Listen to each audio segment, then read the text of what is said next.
product, what are we trying to solve, right? And from there, we went through scenarios of what are our issues. We've customized the crap out of this thing. We can't even, we don't even want to upgrade to the next version, right? We're spending a ton of money.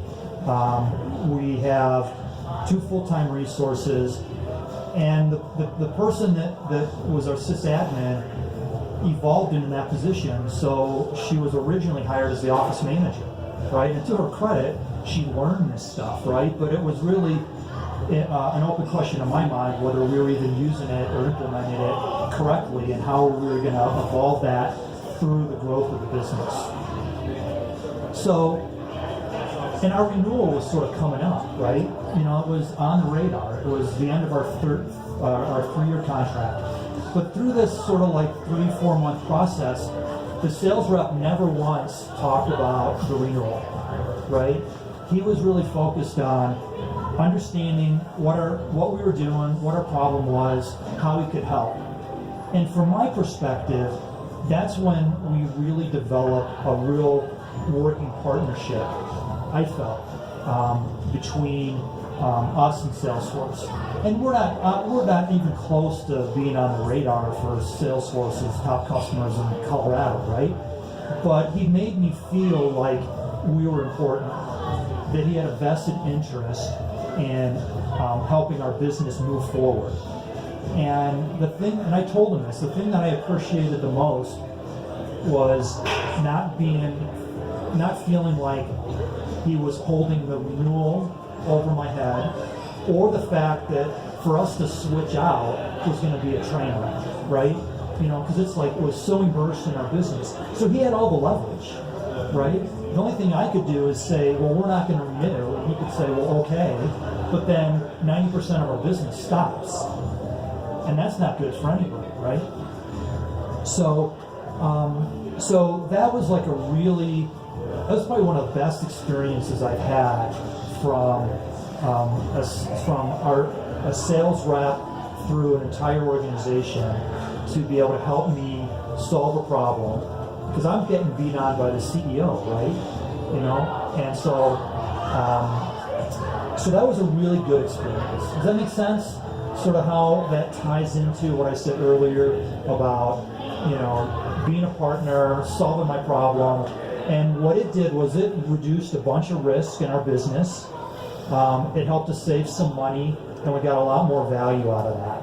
So we ended up renewing for the exact same dollars that we had been spending in prior. So we didn't do our spend didn't increase, and we had a roadmap of bringing in some additional product and actually increasing our spend. And I got most of that value. A lot of that value add was when I was out at Dreamforce, their user conference, right? And we would just be sitting around, sort of. He'd make sure he found me. We'd have lunch together or something like that, and it was always that one focus, right? He was trying to help me, right? He wasn't trying to sell me. That's how I like to operate, right? So I'll contrast that with another story. So in some of the companies I've worked at, we've used PEO. Does everybody know what a PEO is? It's a professional employment outsourced employment service. It's like Insperity, TriNet, those types of companies, right? So they all know when the renewals come up, right? It's like the real estate broker knows when every lease in town is going to renew, right? So I get calls and emails from those folks all the time, and their focus is transactional, and their pitch is, I can save you money, right? Well, in some places we spend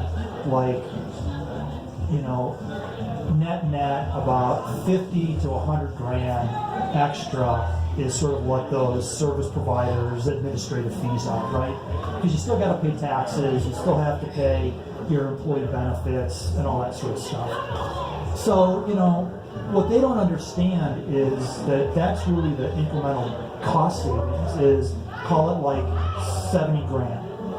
Well, if you have a company of 50 to a couple hundred people, right, to switch over benefits and get new paychecks and go through all that hassle, right, it's not worth $70,000 because the cost of that change is way more than 70 grand. Because I did it once, right, and the employees actually paid less and got better benefits, but it was still a train wreck, right? Because it felt like you're just getting uprooted.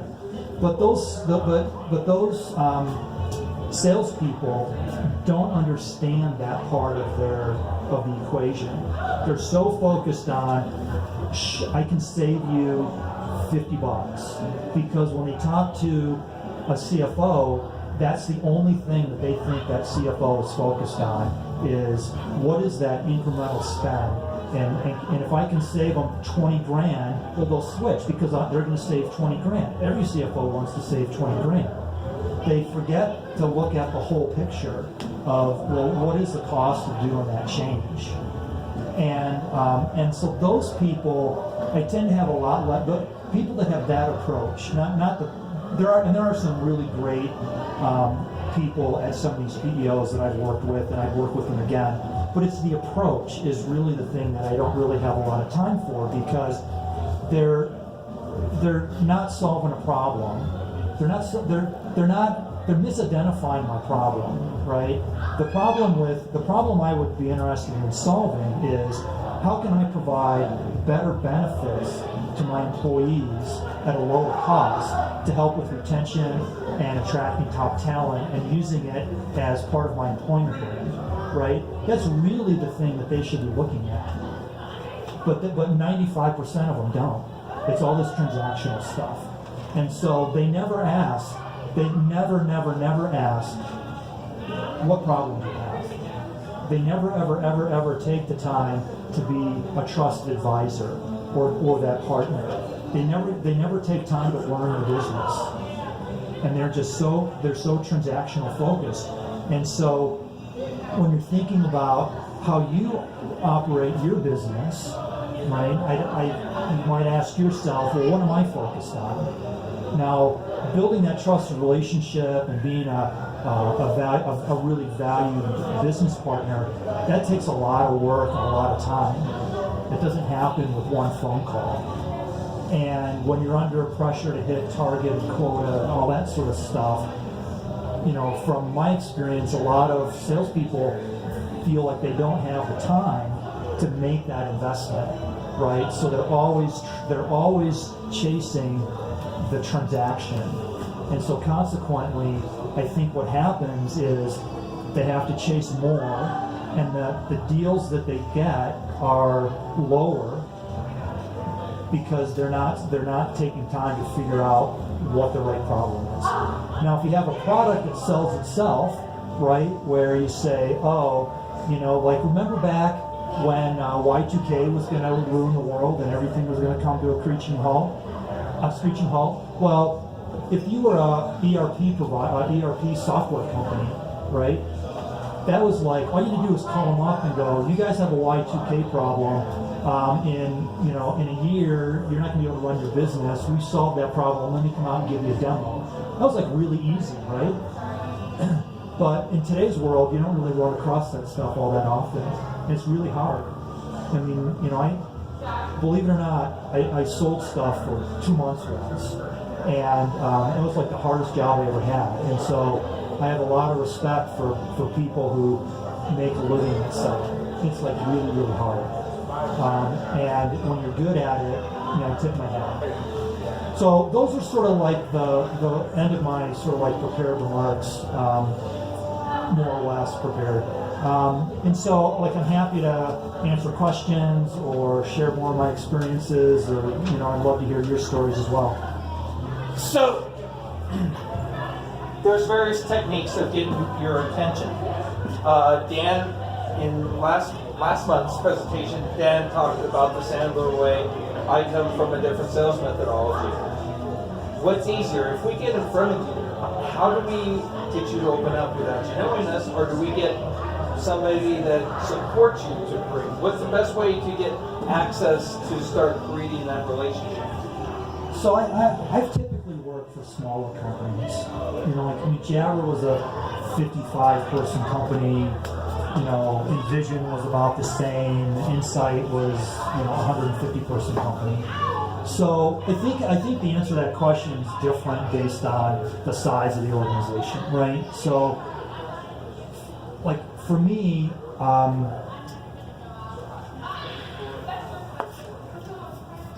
it's easiest if I think that you can solve a problem that I have, right? So like, I mean, I get 20 emails a day on just cold call emails, right? Trying to sell me something.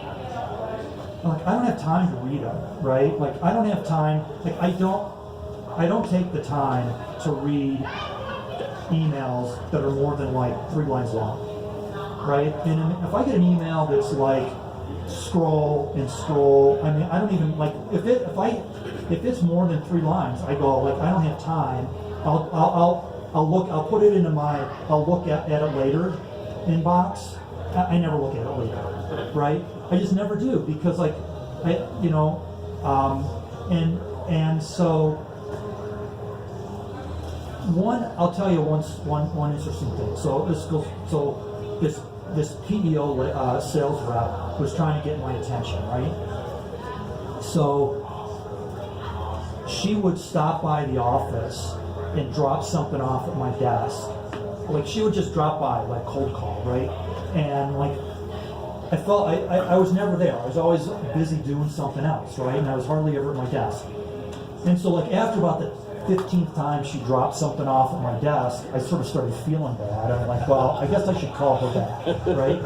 You know, and so I called her back, and I was a little apologetic, and I ended up having I ended up meeting with her, right? Now, it was the exact same problem I was explaining earlier, right? She wasn't any different, right? So for me, it's really about just being to the point and asking the question, are you experiencing this? If so, I can help, right? I mean, I get messages like that, and I'll be like, and that'll make me pause and go, well, do I have that problem? No. Okay, I don't have that problem. Oh, I might have that problem. Well, maybe start thinking about it, right? And then once I start thinking about it, I'm like, okay, well, maybe I should learn more, and then I'll have that conversation with that salesperson. That's sort of how I've gone about working through that type of stuff. Does that answer your question? Does that make sense? Absolutely. You know, so yeah. So I think you're discussing what happens on the other side of the desk from a salesperson. So you may have to repeat the question, because Dennis sent the microphone. Oh, sorry. So, Stu, I think I appreciate what you're saying is the other side of the desk from a salesperson. I think there are PEOs, when we talk to Stus of the world, they don't tell us what's bothering them, what's causing them hardship. They don't tell us that if you really had some benefits that could make my company different than others, where I can build customer or employee loyalties and reduce my turnover and think, I'd really love to hear those things. Here's what we get. What makes you different? Okay? If you're selling PEO, Stu's going to say, what makes you different? Probably. Yeah. It's one good question. We get salespeople to talk, and they'll probably say the same thing that every PEO says. Okay? So the point of that is there's a lot of good salespeople, and I pointed it out a month ago that there's this, when you're calling on CEOs or C-level or VPs, there's a game that goes on to protect ourselves as prospects. Okay, it's to mislead, to protect ourselves. So you don't come out, if I'm a PEO, if I sell PEOs, you don't come out and say, there's 3 things I need help with, and if you can make a difference in my world, I'd love to hear it. You probably don't say that. Maybe you do, but most people don't. Yeah. So it's a game to discover those things. Yeah. But if we just sort of extend that a little bit, right? So if I was a PEO salesperson, right? You know, the things I would sort of start a conversation with might be something like, you know, how are you finding the job market? Are you having trouble filling roles, right? Like how many open recs do you guys have? What's your what they all do right now? Nobody asks me those questions, right? Well, some of that stuff's like obvious, right? But how do you recruit, right? Like how do you compete with these 5 companies, right?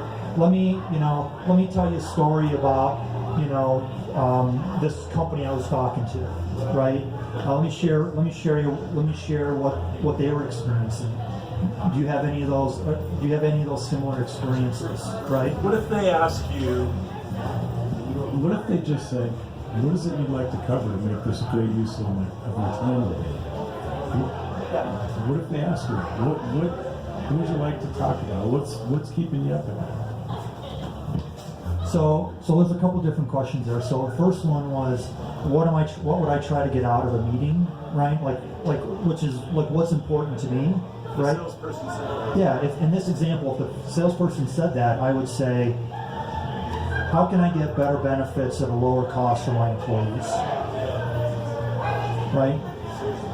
And then they would say, hopefully they would say, well, why is that important?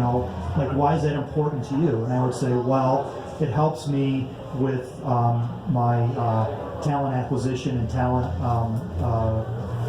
retention, right? And so, that's how I would answer that question. What if they said, how long has that been going on? How long has that problem been going on? Okay, how long is that? Yeah, well, I think it's about. At some point you have to build a relationship, right? There has by both parties, right? In a partnership, you have to have a relationship between the both of you, right? And so I think that's part of that dialogue, right? Any other questions from around the room? Eric? You can come up here, or if you have a good outdoor voice. Outdoor voice. Okay, you touched on it a little bit, right? This assumption that when you're with the CFO. Hold on.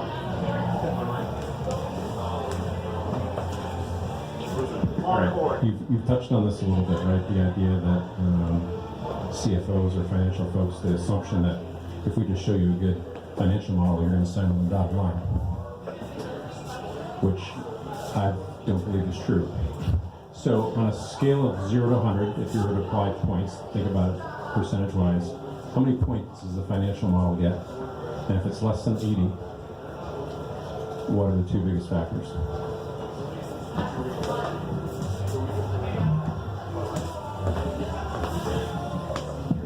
Now I have to do some thinking. So I think it sort of depends, right? So if everything else is equal, then I would place more emphasis on the financial model, financial outcome, right? But rarely are things like that, right? So I think it depends also on what area of the business. So when it comes to, and I sort of been harping on this, but when it comes to the people in the business, I would say that there's levels of magnitude, but it's probably a 60, right? So, I think the worst thing that you can do is to try to save a nickel at the expense of the employee.